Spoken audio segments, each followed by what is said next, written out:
everyone, this is Shokora Zouheikyoku aka chocomint, and welcome back to our Let's Play of Celestia. In the last playthrough, we have finished Vtuber's route, which is very cute. Very the essence of a childhood friend or a friend next door romance in a sense is very cute. And now we will finish the playthrough with the last route, Prince Sekheo.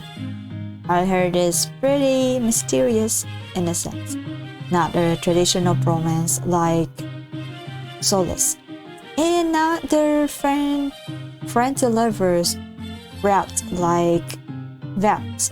So let's go. How you gaze so steadily into my eyes, even without words to say. I remember how you gaze so steadily into my eyes, even without words to say. Your lips will always do, but your eyes said so many things as you led me across the floor. I never felt as though the silence were suffocating, not when it was so full with the things you didn't say.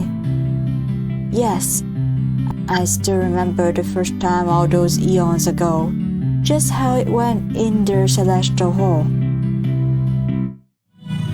I don't know why, but I am drawn to the celestial in the corner of the room. Perhaps it is because he seems like me, lonely in a room full of people. Before I know it, I find myself stepping in his corner of the ballroom, my feet drawn forward by his magnetic gaze. He doesn't speak, even as I draw close. I try to sound as confident as my legs felt stepping toward him. I would like to have this dance. His response surprised me. Why? A single word, murmured with so much weight that I cannot help but wonder what drags her down. I choose honesty, my admission slipping from my lips and softly interrupting the quiet space around him. I don't know. Sekheo nods slowly. I suppose I can accept that. I hold out my hand, but he hesitates. That's a nice smile. A bite, a little sad, but it's really nice. The first dance with the moon celestial is special, you know. I didn't, but I know now. And I know that there isn't a person I'd like to spend this chance with on more than the prince. He takes my hand, and I allow him to lead me to the floor.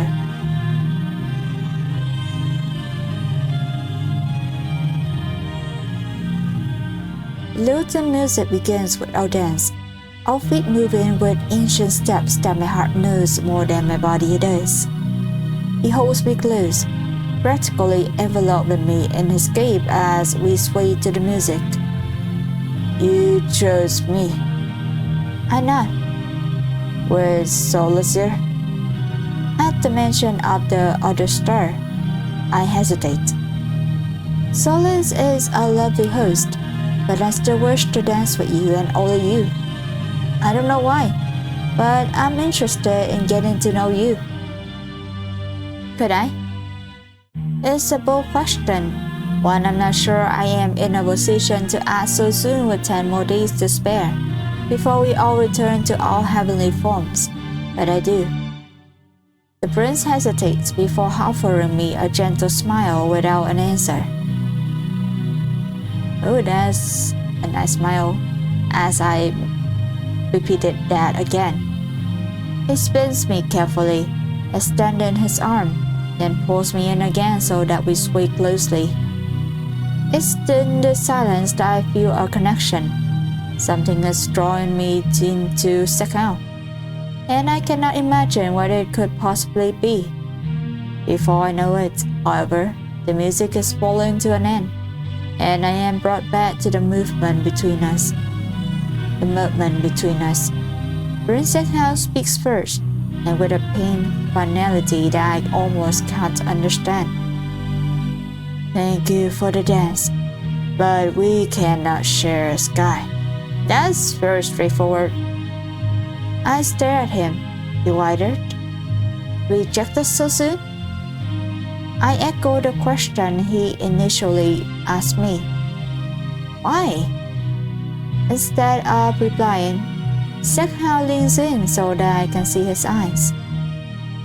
Unlike the bright golden fire that burns in Solo's eyes, dark black and violet swirls center his iris, which makes a beautiful violet that I really like.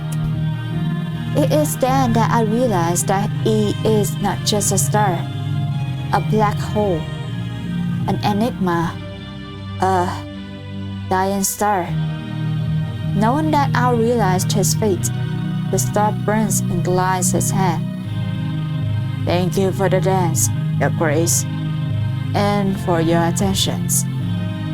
And then, with his cool, lonely stare, he says words that refresh my heart like a summer breeze.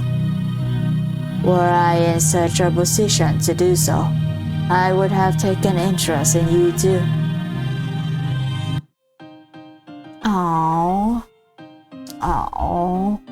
Oh, poor Sekheo. We won't give up though. So this time we will approach Solus because we didn't have that before. And Solus and Sekheo seems like good friends, if I remember right. My mind lingers for a moment on the conversation I had on the floor, before being suddenly jolted back into the present by a warm hand on my shoulder. Oh, excuse me. Did I surprise you? I smile, filled with relief that it's a familiar face asking me to dance. You did, yes, but it's fine. Have you already procured a dance partner then? I shook my head. Would you like that partner to be me? As he asked the question, it's like a light goes up in my mind. I would, yes.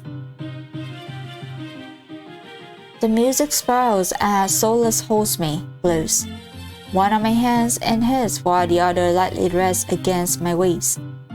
He leads me into the dance, his steps fluid and sweet and indulgent as I follow his movements. I don't think he'll speak, but then he clears his throat mildly. I've been looking forward to this moment with you. With me?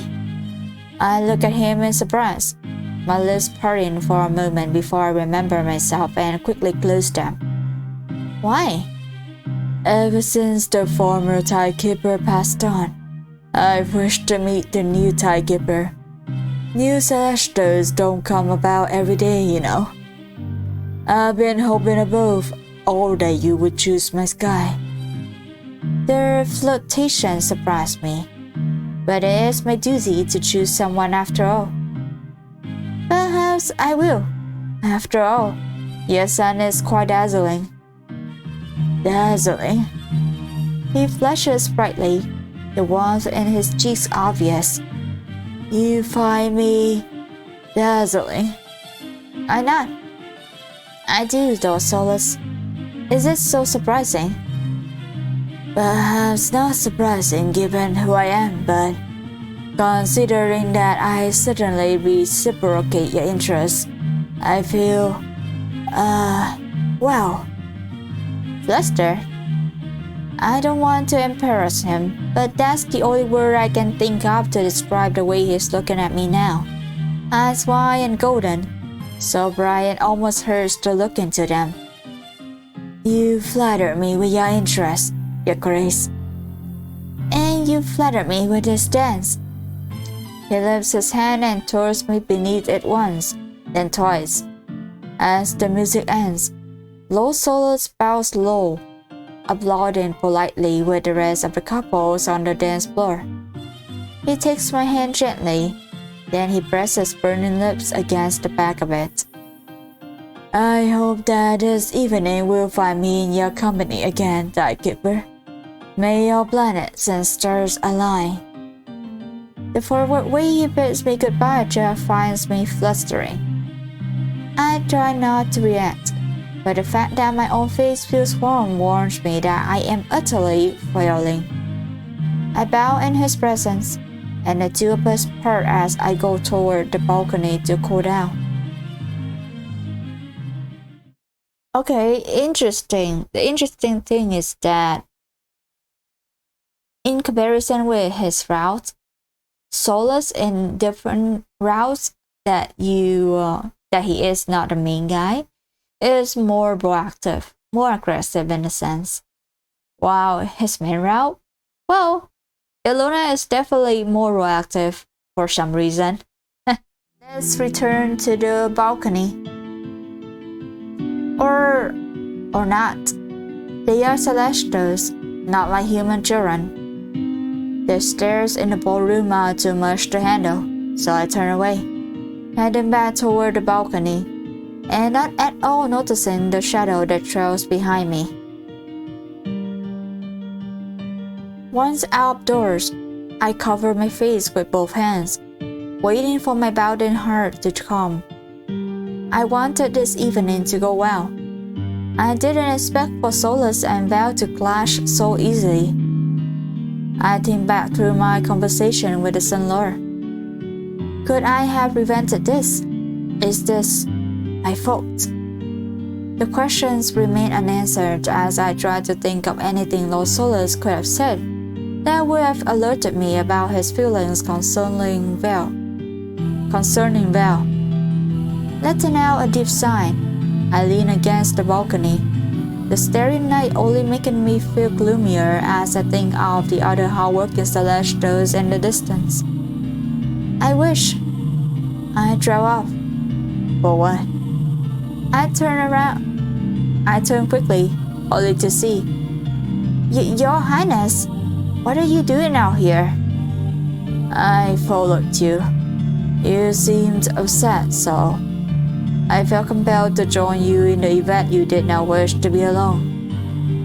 Sekheo's ripped shoes click against the marble floor as he draws closer and closer to me. So I ask again, what do you wish for? The question surprises me beyond belief. After all, I never expected someone who spoke so little to care about for my feelings. Wave off his concern, smile at him, fuss over him. My eyes widen at him. You are the most senior in authority. I should be assisting you, should I not? Please don't concern yourself with such small problems. They are not small. If they can hurt you, then. He trails off, pressing his lips together firmly. Then they are of concern. I look down at my shoes. It's okay to be sad that things didn't go well. Everyone is sad sometimes, after all. Even you, Your Highness. Sekheo nods quietly. I am sad all of the time. I look to see if he is stricken and am rewarded with the sight of a small smile. You're right. I mean, you are kind of gloomy. His gaze falls for a moment before he takes a moment to meet my eyes. Perhaps it's intentional. In that case, I wish I could cheer you up as well. Cheer you up? Is that what I have done? He looks and sounds genuinely surprised. Well, you certainly make me smile, so I would say yes. Sekheo smiles briefly before the lovely expression turns into a grimace. Thank you, Lightkeeper. Ilona, that is my given name. I correct him quickly, but underneath it all, I can't help but to be surprised. What have I done to merit your thanks? You do not seem to fear me. That makes you kind, or perhaps ignorant. Excuse me? He looks away. I have the ability to draw anyone and bend them to my will. If only I look into their eyes. I can even I can even erase a thought and replace it. On one of the words I once wrote, they called it the great gift. Is that why I was drawn toward you the first time I met you? The subject flusters him, a mild flush coloring his cheeks. Not at all. The great gift is most influential when I know a person well and can pull their heart toward me. Oh! In any case, I am torn. I don't believe I can fully accept your things because it feels misplaced. And yet I feel as though I should before it is too late for me to do so. Ooh, he's blushing, that's cute. At the indication of his black hole's impending collapse, all conversation slows to nothing. Surprisingly, he breaks the silence first. Are you sad? I am. He considers for a moment. It's strange to say, but thank you. I never expected to be mourned at the very end, so I can leave this world with no regrets. Sekheo looks back up to me, no longer lost in thought. He holds out a gloved hand. Come, let us dance. At least this time I can give freely, and if you wish to take it, then I would like to give it to you. I reach for his hand warmly, our fingers intertwining for a moment as he pulls me in for another dance. He thanked me, but I'm the one who feels grateful to have this dance as a distraction. And as we tour on the balcony alone, I don't feel the pain of embarrassment stinging me anymore. I just feel the steps and the ebb and flow of our dance. I feel whole. The next day free of activities, I take a turn through the gardens. The castle grounds are sprawling, and it excites me to finally be able to walk through the areas I've seen from afar. As I walk, I bump into a familiar face. A smile bursts forward on my lips before fading.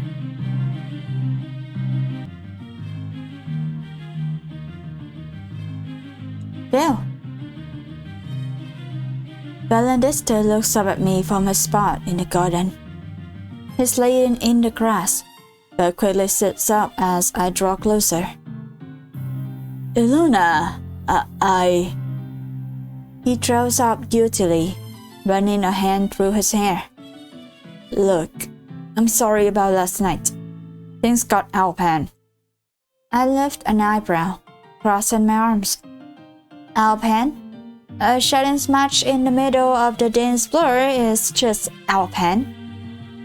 Okay, fine. Really out of hand. Seeing my less than satisfied expression, Belle lets out a nervous chuckle. Okay, how about I make it up to you? We could go into town together. The words that shouldn't make me brighten the way they do, but Belle's hit a sweet spot, a chance to walk among the people I've only observed from afar.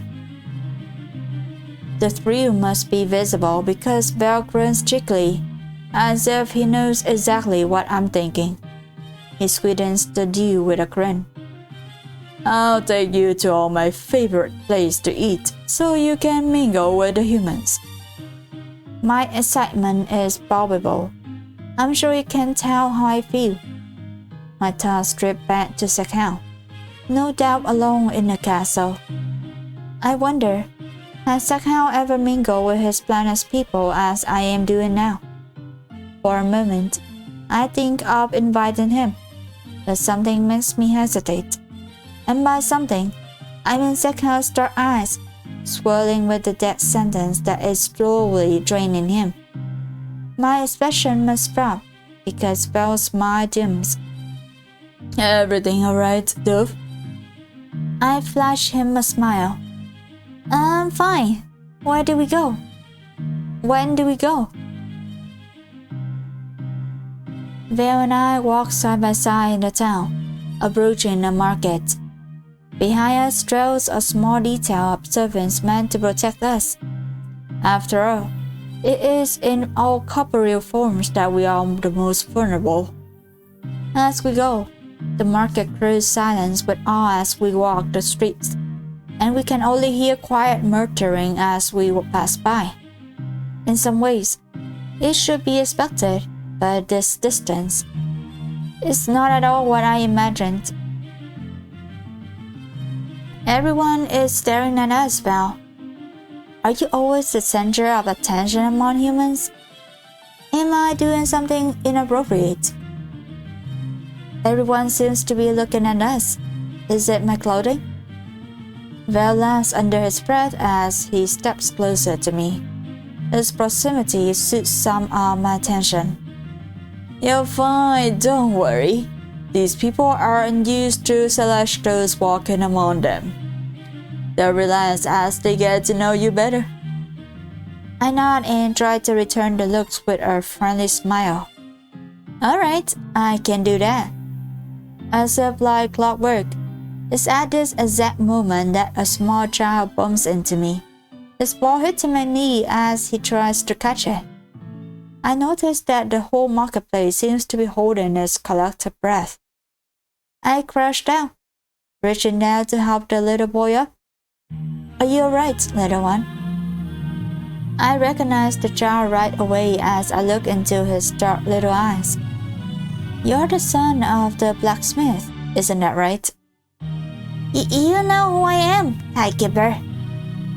Instead of replying, I smile. Where are your parents? Is the shop open today? The child nods silently. Good, give them my greetings. I look around seeking Belle, only to see that all eyes are on me. My smile fades.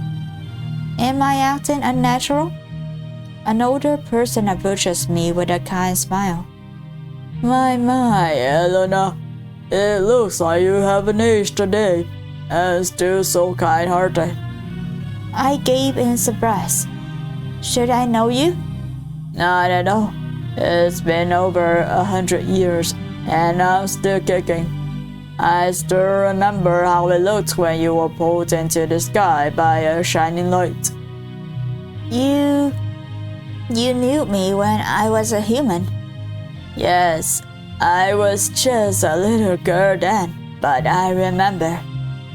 You saved us and this world when you took the mantle. Well done, Timekeeper Luna. Thank you. Then there is a sound that surprises me. Quiet lapping. 3 cheers for Timekeeper Luna! The noise embarrasses me. Lead with them to stop. Laugh it off.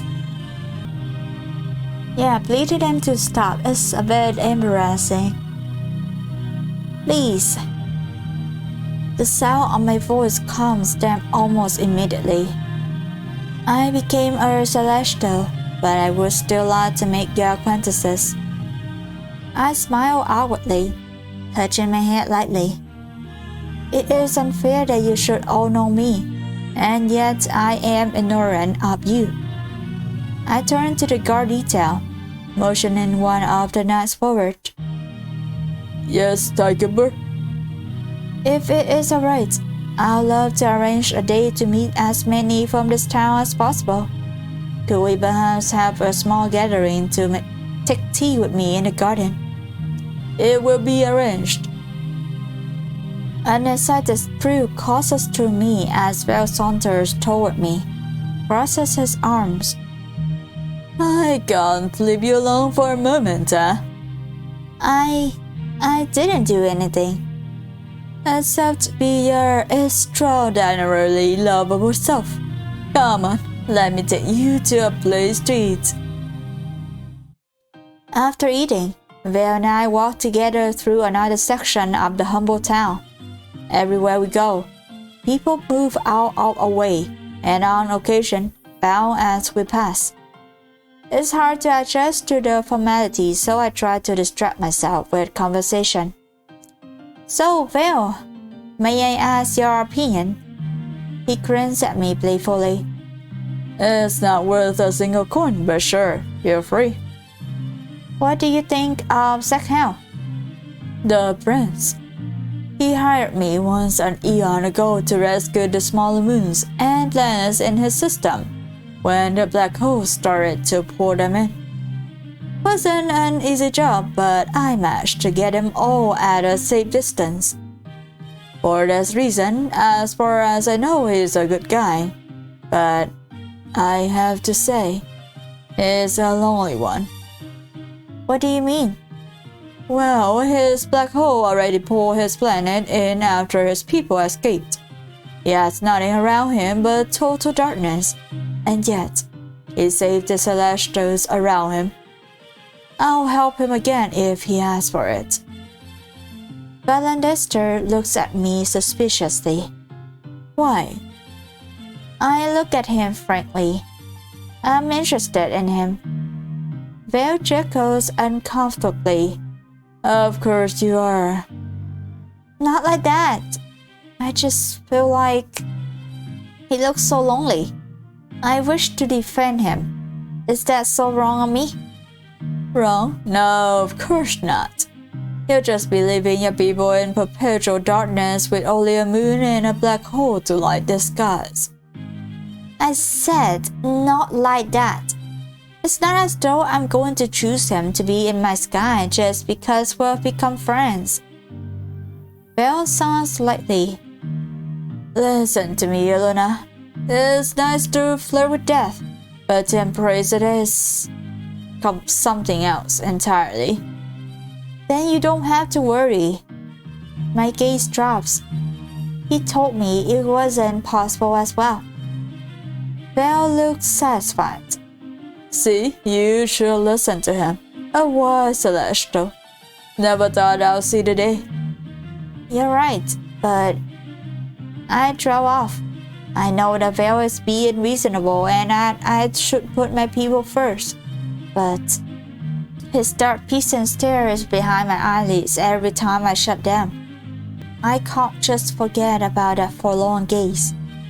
I decided to tell Vale exactly what I'm thinking. I felt like I was being drawn in. Somehow I don't know how to leave him be. When someone is that lonesome, what else are you supposed to do? Easy. You see him approach, you walk the other way. Seeing my unconvinced expression, Belle pats me on the shoulder.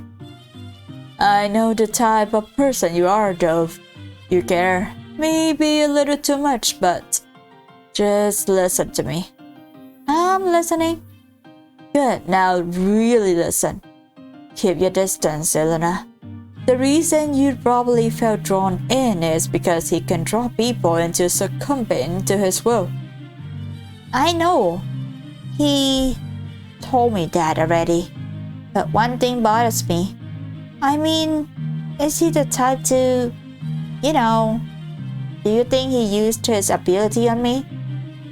Belle chuckles. Well, I wouldn't say that. Maybe it's a subconscious thing. Or he could just have a magnetic personality. Who knows? From what I've observed, he's much too upstanding to use it actively. It's a good thing Prince Sekheo was given the ability and not, say, a sudden palsy sunlit nuisance. I'd roll my eyes. Not this again. Enough. Belle grins but says no more of solace as we return to the castle. Back at the castle, Vale and I part, leaving me alone in the garden. I notice a familiar shape sitting on a bench. I can tell from the black example exactly who it is. Your Highness. He stands at the side of me. Ooh! It's a different example. Ooh, nice. My, Sekheo, you look good in a suit. It suits you well. Then again, black is very easy to wear on men. Timekeeper. We both bow as we make eye contact. I don't speak for a long moment. observing him carefully. No cake today? He shook his head. Though I ought to have worn one. It is cold this evening. What are you still doing out? Your human form cannot catch cold. Cannot catch cold? Cannot catch cold, okay. Can catch a cold if you don't care for yourself. I am rather reading. Reading? It's only then that I noticed the weighty-looking tome open in his arms. How curious. Are you, too, interested in human pastimes? Sort of. In truth, it's rather rare for me to get indulged in this way. The planets I ruled when I was a younger star has since been pulled into my black hole. He looks down at the heavy book with such an affectionate gaze that it makes my heart ache. I wonder if he will be alive in the next century, or if this time is his last. It seems to call us a question to ask. Would you like to walk with me? Me? He looks at me in utter bewilderment, as though I couldn't possibly be asking him. If that's all right, I would be honored. I rather enjoyed your company the other night. I'd like to get to know you better. He has such a stoic demeanor that I'm learning to pay more attention to the smallest changes in his expressions. Right now, his eyes widen, as though I've said something shocking. Do you believe that is a wise idea? There is no happiness in my arms, Luna. There is no warmth, or tenderness, or light. Your people will not grow fond of the danger I would bring to the skies. You're right, and yet I wish to accompany you still. And where does that leave us? Sekheo looks at his feet, shuffling his feet from one foot to the other. At an impasse, I suppose. We stand in the garden, gazing at each other without words between us to pierce the silence. But soon he relents. I have to return this book to the library. Would you perhaps accompany me? I'm not satisfied, even thrilled, to have won this battle at least. Valendester's words echo in my mind. Keep your distance. I think of them as I slip my arm through the loop of Sekheo, surprising him. He looks at me wide-eyed, the swollen draw of his eyes pulling at my heartstrings while we... It's pretty. Are you using your power on me? His voice is soft. I am not. So why do I feel like this? Sekheo lifts his shoulder. I don't know. But if you truly feel something for me, then you should cut it out of your heart as soon as you can. He pulls his arm from mine and bounds sharply. I am sorry. I think I'll go back alone after all. Please, enjoy the gardens. And with that, he leaves me behind with only my thoughts to keep me company.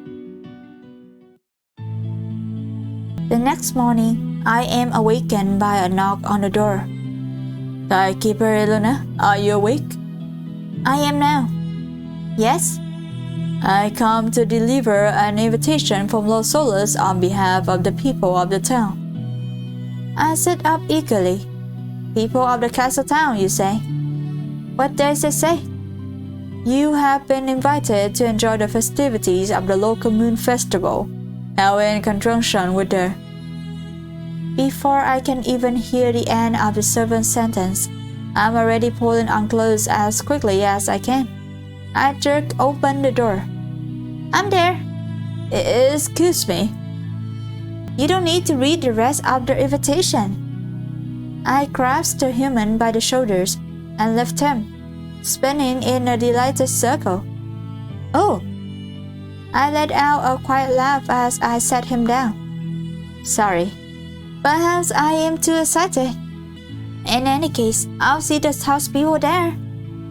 I wonder if I should bring someone with me. Automatically, my mind goes to a dark and brooding lone star, but I shake him gently from my hand. I wonder if Val would like to go with me. Excitedly, I make my way to the gardens. Val!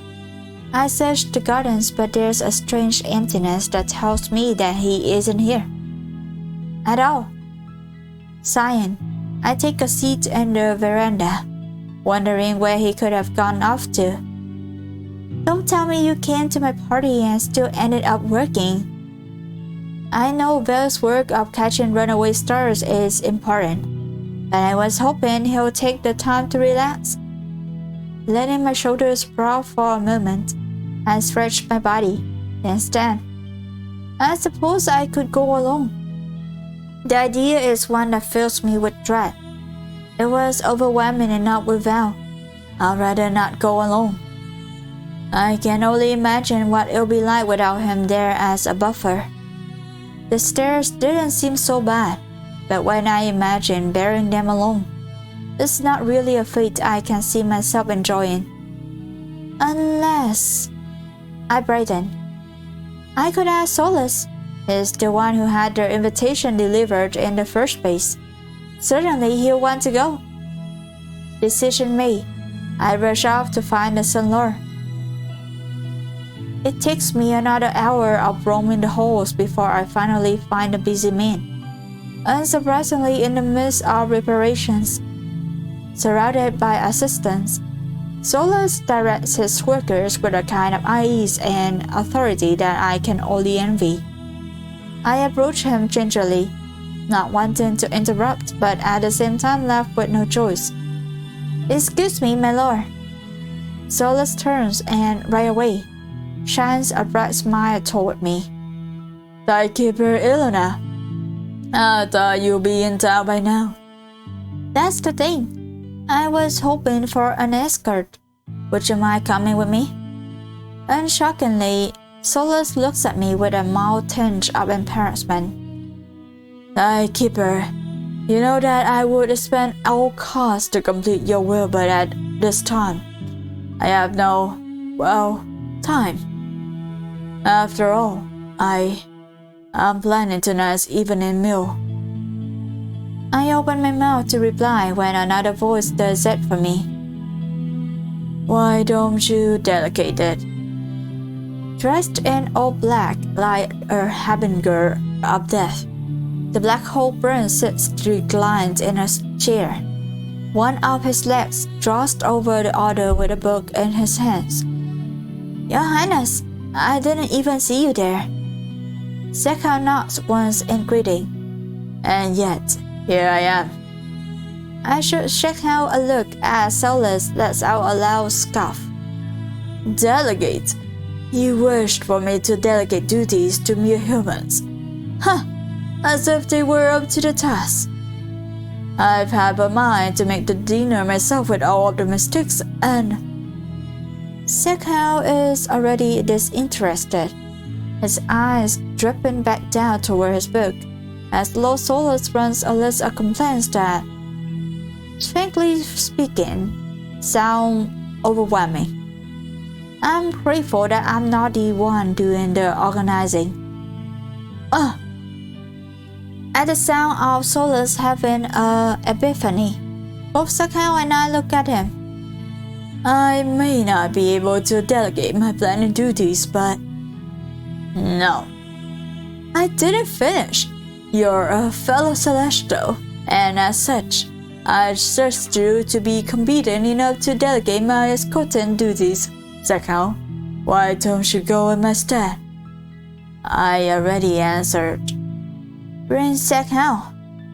For a moment, I'm not sure who is being pulled into whom, but Sekheo breaks my gaze, looking down at his lap. I will go. As if he does not notice the tension between us, Solus claps his hands delightedly. Perfect. I'll arrange a carriage right away. As I peek out from the stopped carriage, I can see brightly colored banners hanging from the houses, a large crowd waiting to welcome us, I touch Sekheo's arm excitedly, but his expression is bittersweet. I want to ask him why he looks so, but he steps out of the carriage first, opening the door and offering an arm to help me out. The moment I let go, I look around the festival grounds with a smile, expecting the same reception as I received when I was with Val. But instead, the crowd of people surrounding the carriage just stare at us silently. Well, almost silently. There are whispers that I cannot understand, until I realize that the one receiving the stares is not me. It is Sekheo, his expression darkening by the minute. I reached out confidently, but he takes a neat step away from me. Perhaps it's best if I return to the... No, Your Highness. You have the right to be here. I turn toward the crowd. Hello. I wait cheerily, trying to single-handedly dispel the heavy atmosphere. We're right? One of the people in the crowd approaches, and I cannot help but notice that her legs quiver. We welcome you both to the Moon Festival. With shaking hands, she drapes a necklace of brilliantly white flowers over my neck. And for your companion... Her hands shake so badly that she accidentally dropped the flower necklace. Sekheo reaches for it and the leader literally shivers, as though a chill wind has gusted through her body. I look to Sekheo in worry. Perhaps this evening can still go well. Perhaps. I am sorry, Your Highness. Please, bear our planet from your mind. Sekheo is speechless as his eyes meet the mayor's, but this gaze, this dark, swollen gaze that brings her fear. Instead of replying, Sekheo looks at me. I told you that I was not willing to come. Look at the spectacle I've caused, as though my very existence threatens yours or those whom your moon watches over. There is sadness in Sekheo's voice as he speaks quietly, staring down at the ring of flowers. Then, determination sets in his eyes as he looks up. Forget me. If you see my face, immediately forget it, as if I am not here. I can't explain it. Somehow, Sekheo's voice just changes and I feel compelled to look away from him. I resist the urge, but I seem to be the only one as gradually. The cheers begin among the crowd. Hi, Keeper, thank you! We love you, please take these flowers. I approach slowly, confused. May I have extras for my companion? The town dweller looks perplexed. What companion? I gesture toward the carriage, but when I return, Sekheo is already walking away, his cape billowing in the wind as he sets off with brisk steps. Looking between the colors of the festival and the lonely man walking away, I stand for a moment, frozen. Then I make my choice and set off behind him.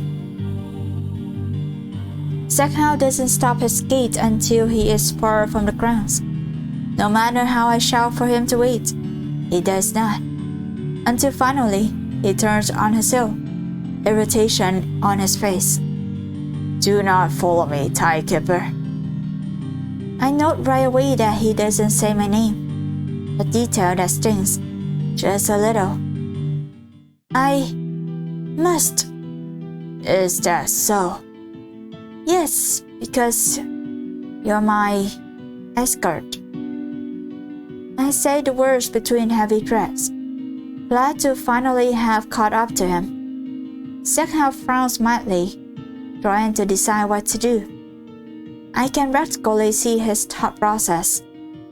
After all, If he returns to the castle without me, I'm sure Lord Solus might show him out, or at the very least be concerned that I am not there. While he does that, I look around, observing where we are as the prince contemplates. Cute homes line the street, each building much more relaxed and less decorated than the area with the festivities was. Some children play in the distance, but Sekheo doesn't seem to notice. He paced before me like a caged animal. Perhaps in some ways, he is one. I speak quietly, not sure if I want to disturb him, but unable to keep my thoughts to myself. I've never seen anything like that before. I can't help but wonder in my voice as I look at him in earnest. I'm sure. To control an entire crowd like that was the power of the great gift, wasn't it? Sekheo scoffs. Great gift? It's nothing more than proof that the great cosmos have a sense of humor, a tool to hide myself from those who fear me. And there are many, Zouheikyoku. I look at him, slightly burlesque. Why did the people react that way? Sekheo looks at me, wide-eyed. You do not know? I shake my head. This is my first time in this body since I became a Celestial. It is no secret, Zouheikyoku Luna, that Celestials who are dying, Celestial with a great gift, we are considered harbingers of death. When our stars begin to die and become black holes, we destroy everything around us. My planets, the moons once in my care, they were all swallowed by my dying star an eon ago. I am alone now, Zouheikyoku, without even a place to dwell on in this form. I am a prince of nothing but the darkness. I reach out to touch his arm gently, and this time he lets me, looking down at me with dizzyingly beautiful eyes. I keep my voice soft. But your star system is so far away, Your Highness. How could the rumors be the same? The fate of a dying star is known across the galaxy, researched in every culture and every world. It is an innate fear that exists in every world. The great cosmos deems it so, and as such, it is my fate. I will be the last star in my corner of the galaxy. He looks pained as he says the words. There will be no memory of me. I look at him, stare, really. Sekheo. He looks up slowly at the sound of his name without a title. It's probably disrespectful, but just for a moment, I want to talk to the Celestial behind it. I'm not afraid of you. His eyes bore into mine, looking for the lie. I mean, it is true that watching you wield the gift was a little nerve-breaking, but I think using it was understandable under the circumstances. I would want to hide if just walking into the room and settle everyone inside of it. I don't think using your power to protect yourself is wrong. And I will never forget you. In fact, I move. Huh? He steps quickly in front of me, catching a small, stretched animal skin ball seamlessly in a single hand. Without all noticing, the playing children have drawn closer. One of them grunts up to us. Hey mister, can we have a ball back? Yes, of course. He reaches back his arm to toss it back when the children shout. Don't! If you break Miss Lazo's window, she'll eat your fingers. We'll come get it. Sekheo tenses as two of the children march toward us. He reaches out with the ball in hand, and to our mutual surprise, the children are fearless as they approach. Perhaps they are too young to know who we are. The idea amuses me for a moment. I smile gingerly. Apparently, not everyone is afraid of you, after all. Sekheo looks at me, then glances away. Fear is learned. It's only a matter of time, Zouheikyoku Luna. Then you should savor the moments you have. The children talk among themselves before finally sending the largest child, the leader, no doubt, forward. Hey, do you know how to play volleyball? I do not know. He looks at me in question, but I can only shrug. I have seen it before, but I'm not sure that would help very much. He flushes slightly, but I am not fit to learn at this time. Perhaps on the next occasion. Nonplussed, the kids shrug, returning to the play. I look at Sekheo, and he looks at me. I wish he could read my thoughts. If children could approach so fearlessly, maybe there's a way that they could live without fearing him too. I hesitate for a moment, wondering how to express myself. Say something he may not want to hear. Give Sekheo advice. Say something encouraging. May I be bold? Go ahead, though I do not understand why you ask. You are unflinchingly bold even around me. It never hurts to ask. So allow me to say this. Perhaps, in time, you'll find joy in connecting with others again. I sincerely believe that. You're right, that is bold. But I don't believe I'm wrong. That is most in character for you. Sighing, Sekheo drapes his cloak around him like a shield. I apologize, but I am not in a festive mood like Luna. I think I will return to the castle after all. In the meantime, please enjoy the festivities. He offers a small smile in return. I will think on your words of wisdom. Sensing that he needs his space, this time when he walks away, I don't follow. But it is a breakthrough actually. And that should be a good pause for our playthrough of Celestia today. In this playthrough we learned a little bit about our black hole, Prince Sekheo, who is a dying star that brings, you could say he's the harbinger of death, who draws other planets around him in, and he is a dying star, and dying stars have no future, according to a lot of people say. So, a sad system. And if we consider the romance or the attraction that Elena had for him, a forbidden romance, I wonder myself if this romance will come to be in the end. But I'm hopeful that it will be, as there are changes already.